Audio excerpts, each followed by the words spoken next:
সকলকে নমস্কাৰ। আমাৰ আজি ছ'চিয়েল মিডিয়াত মই দুদিনৰ পৰা এটা নিউজ চাই আছোঁ যে মোৰ বিৰুদ্ধে কিবা বেয়া অপপ্ৰচাৰ চলাইছে। তো আজি মই ক'ব বিচাৰোঁ এই ছ'চিয়েল মিডিয়াৰ মাধ্যমেৰে যে প্ৰপাৰলি এইটো ভুৱা আৰু মিছা।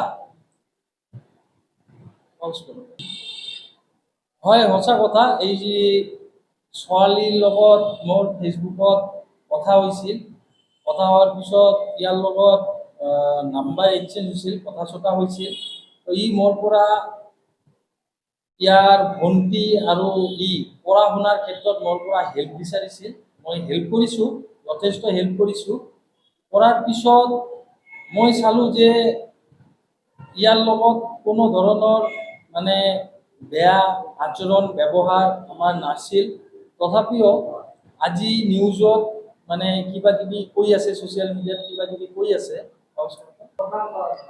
তো কি হ'ল,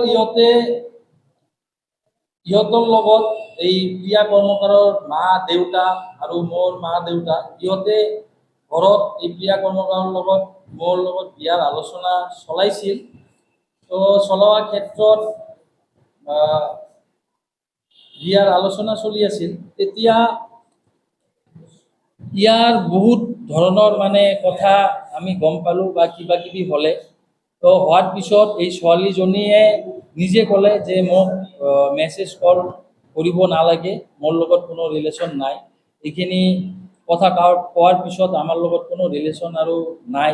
কিন্তু হঠাৎকৈ মই চালোঁ নিউজত এনেকুৱাকৈ বেয়া বেয়া অপপ্ৰচাৰ, বদনাম কৰাৰ চেষ্টা কৰি আছে। এইটো প্ৰপাৰলি ৰাজনীতিৰ মূৰত লৈ গৈ আছে।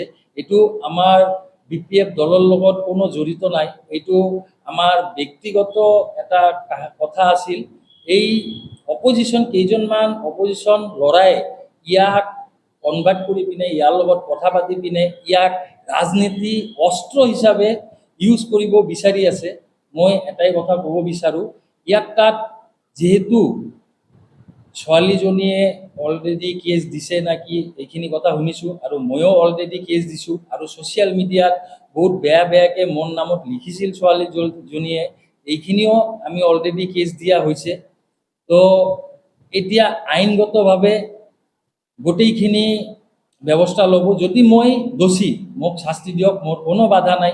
কিন্তু যোনে দোষী, যোনে এনেকুৱা অপপ্ৰচাৰ চলাইছে বা এনেকুৱা ব্যৱস্থা গ্ৰহণ কৰিছে, মই বিচাৰোঁ যে এনেকুৱা কৰিব নালাগে, ৰাজনীতি মূৰত লৈ যাব নালাগে। আইন আছে, আইনৰ ওপৰত বিশ্বাস আছে মোৰ। সদায় আইনে ভাল ডিচিশ্যন ল'ব আৰু মই আইনৰ ওপৰত আশাবাদী। এতিয়া ময়ো কেছ দিয়াৰ কাৰণে প্ৰস্তুত হৈছোঁ। এতিয়া আমি কেছ দিম। নাই, এনেকুৱা কোনো অবৈধ সম্পৰ্ক নাই।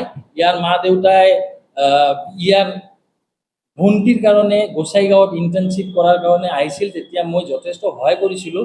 তাৰপিছত ইয়াৰ মোৰ মা দেউতাৰ লগত মানে মোৰ লগত বিয়া দিয়াৰ কাৰণে আলোচনা কৰিছিল, যে বিয়া যদি হয় তেনেকুৱা আলোচনা কৰিছিল। কৰাৰ পিছত কাৰণবশতঃ বহুত তথ্য আছে মোৰ হাতত, এইগিলা আমি কোৰ্টত দেখাম। যিহেতু ছোৱালী মানুহ, মই বেছিকৈ ক'ব নিবিচাৰোঁ। আৰু যিহেতু কেছ দিয়া নিয়া হৈছে, এইটো কোৰ্টতে আমি চাম বা তাতেই আমি চাবিত কৰিম। এতিয়া আমি ছোৱালীৰ কাৰণে আমি বেছি কথা নকওঁ। হ'ল ইয়াৰ মানে মই আগতে ক'লোঁ, স্পীক কৰোঁ, ইয়াৰ বেলেগ ল'ৰাৰ লগত মানে ৰিলেশ্যন আছিল। এইখিনি কথা আমি গম পাইছোঁ আৰু ইয়াৰো তথ্য আছে মোৰ হাতত। তো এইকাৰণে মই ইয়াৰ তাত কোৱেশ্যন সুধিছিলোঁ যে কিয় মানে এনেকুৱা কি বেপাৰ। তো তেতিয়া কৈছিল যে ইমান অবজেকশ্যন আছে যদি মোৰ লগত কথা পাতিব নালাগে, মোৰ লগত ৰিলেশ্যনত থাকিব নালাগে। এইখিনিও তথ্য আছে। ছোৱালীজনীৰ লগত মোৰ ফেচবুকেৰে চিনাকি হৈছিল। ফেচবুকতে কথা কৈছোঁ। কথা কোৱাৰ পিছত নাম্বাৰ এক্সচেঞ্জ হৈছিল। হোৱাৰ পিছত মোৰ পৰা ইয়াৰ ভণ্টিৰ কাৰণে ইণ্টাৰ্ণশ্বিপৰ কাৰণে আমাৰ গোসাইগাঁৱত আহিছিল আৰু এইখিনিত মই সহায় কৰিছিলোঁ। তেতিয়া ইয়াৰ মা দেউতা সকলে, মা দেউতা, ইয়াৰ ভণ্টি সকলেই ইয়াতে আহিছিল। আহি পিনে ইয়াত ইণ্টাৰ্ণশ্বিপ কৰিছিল। এইখিনি মই সহায় কৰিছিলোঁ।